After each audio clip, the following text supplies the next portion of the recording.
আসসালামু আলাইকুম, welcome back to my channel. আজকে আরও একটি রেসিপি নিয়ে হাজির হলাম আপনাদের মাঝে।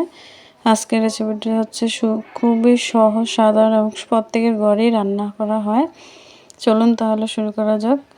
তো আজকে আমি লাল শাক ভাজি করব। তার জন্য কড়াইতে সর্বপ্রথম লাল শাকগুলো দিয়ে দিচ্ছি।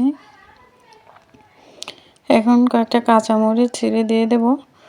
তারপরে কিছু পেঁয়াজ কুচি সাথে অ্যাড করে দেব, লবণ দিয়ে দেব।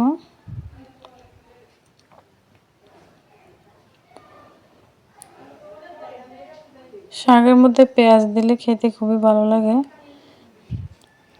এখন আমি সবগুলো উপকরণ একসাথে শাকের সাথে মিক্স করে নেব। শাকটাকে নাড়াচাড়া করে নিয়ে দিচ্ছি।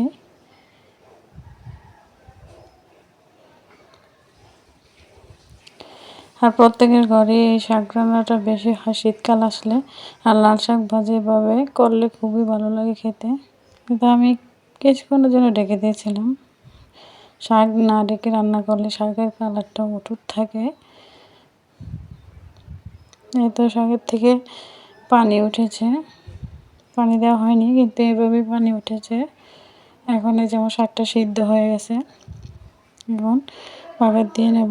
তার জন্য পেঁয়াজ কুচি, রসুন কুচি আচ্ছা পরিমাণ মতো তেল দিয়ে দিলাম। এখন পেঁয়াজটাকে ব্রাউন কালার করে ভেজে নিব। তো আমার পেঁয়াজ ভাজা শেষ, এখন শাকটা অ্যাড করে দিব।